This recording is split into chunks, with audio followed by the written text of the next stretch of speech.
রাজ্যের অন্যান্য জেলা শহরগুলির মতো জলপাইগুড়ি শহরেরও গতি স্তব্ধ করে দিয়েছে অনিয়ন্ত্রিতভাবে সংখ্যায় বেড়ে চলা টোটো। এই অবস্থায় রাজ্যের একাধিক পুরসভা এই টোটো নিয়ন্ত্রণের পথে নেমেছে নানাভাবে। জলপাইগুড়ি পুরসভা নতুন বছরের ৪ঠা জানুয়ারি থেকে শহরে টোটো নিয়ন্ত্রণে একাধিক ব্যবস্থা নিতে চলেছে।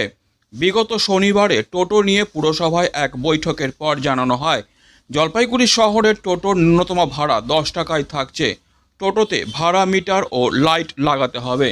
আর ৪ঠা জানুয়ারি থেকে শহরে তৈরি করা 8টি ড্রপ গেটের মাধ্যমে টোটো নিয়ন্ত্রণ শুরু করা হবে। তবে টোটোর রেজিস্ট্রেশন ফি 670 টাকা থেকে কমিয়ে করা হয়েছে 500 টাকা। ৪ঠা জানুয়ারি তার মধ্যে আমরা ড্রপ গেট 8টা জায়গায় করে দিচ্ছি। পুলিশ প্রশাসনও থাকবে এবং পৌরসভার নিজস্ব এমপ্লয়িরাও থাকবে, যে সেগ্রিগেট। এবং রেজিস্ট্রেশনটা কেন জরুরি? কারা গাড়ি চালাচ্ছেন, তারা আইনত বৈধ কিনা, এবং তাদেরকে আমরা টিন নাম্বার দেবো। রেজিস্ট্রেশনের খরচা 430 টাকা, টিন নাম্বারের খরচা 70 টাকা, যেটা সব মিলে ছিল 600 + 70, সেটা হলো 430 + 70। এবং ভাড়া 10 টাকাই থাকবে প্রথম 1 কিলোমিটার জন্য। কেন টোটো চালকরা মিটার বসাবে না? কেন মানুষের সাথে প্রতারণা হবে? মানুষ কেন প্রতারিত হবে? তাহলে পরের 1 কিলোমিটারে 5 টাকা, তারপরের 1 কিলোমিটার 5 টাকা, তার মানে 2 কিলোমিটার 15 টাকাই তো থাকবে। কিন্তু ন্যূনতম ভাড়াটা 10 টাকা, যেটা শিলিগুড়িতেও রয়েছে। তো ওঠা থেকে পুলিশ প্রশাসন এবং পৌর প্রশাসন আমরা কিন্তু নামবো গাড়িগুলো ধরার জন্য যারা অবৈধভাবে চালাচ্ছে। যদিও টোটোর ন্যূনতম ভাড়া 15 টাকা করার দাবি জানিয়ে বৈঠকের শেষ পর্যায়ে বেরিয়ে আসেন সিটু অনুমোদিত ই রিক্সা চালক ইউনিয়নের সদস্যরা।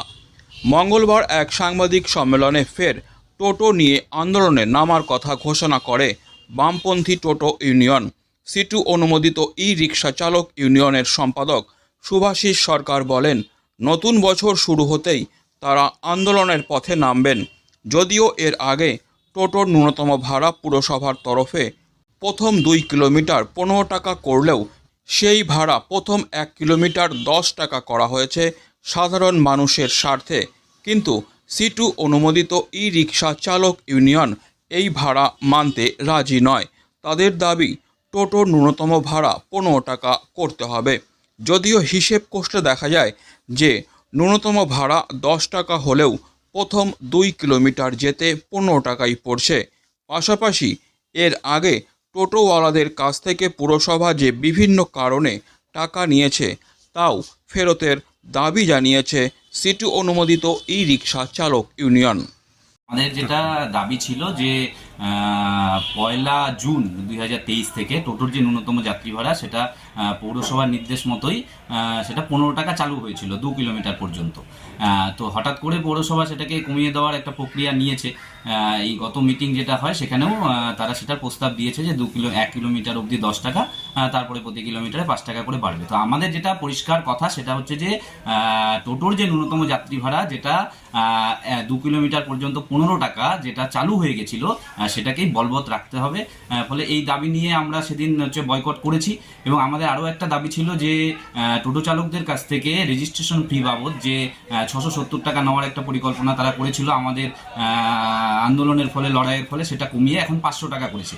কিন্তু পরিষ্কারভাবে গতকালই মাননীয় কলকাতা হাইকোর্ট তারা রায় দিয়েছে যে কোনো মতেই কোনো রকম কোনো পৌরসভা টোটো চালকদের বিষয়ে টোটো চালকদের থেকে কোনো টাকা পয়সা ইত্যাদি তারা নিতে পারবে না। এটা হাইকোর্ট রায় দিয়েছে। ফলে আমাদের দাবিটাই মান্যতা পেয়েছে হাইকোর্টের রায়ের মধ্যে দিয়ে। ফলে আমরা আবারও দাবি করছি যে কোনো রকমভাবেই টোটো চালকদের থেকে কোনো টাকা পয়সা যাতে পৌরসভা না নেয়।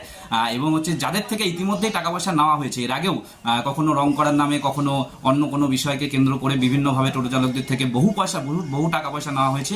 সেই টাকা পয়সা কিন্তু পৌরসভাকে ফেরত দিতে হবে আগামী দিনে। সেই দাবিতেই আমরা কিন্তু আগামী দিনে লড়াইয়ে নামতে চলেছি। ভাড়া নিয়ে অবশ্যই আমাদের তো লড়াই জারি আছে। আমরা এখন এই মুহূর্তে যেহেতু উৎসবের মরশুম চলছে, 1 জানুয়ারি আসছে, 25শে ডিসেম্বর চলছে, ফলে এই উৎসবের মরশুমে আমরা যাচ্ছি না আন্দোলনে। আমরা দেখছি কয়েকটা দিন আমরা পৌরসভাকে সময়ও দিচ্ছি। আমরা ইতিমধ্যেই পৌরসভাকে আবারও চিঠি পাঠাবো যে তারা কি করতে চায়। ফলে তারপরেই এই উৎসবের মরশুমটা গেলেই আমরা কিন্তু রাস্তায় নেমে লড়াইয়ে নামবো। Delhi World Public School Siliguri campus is located at Ambari, which reflects a vibrant modern style with all the latest facilities.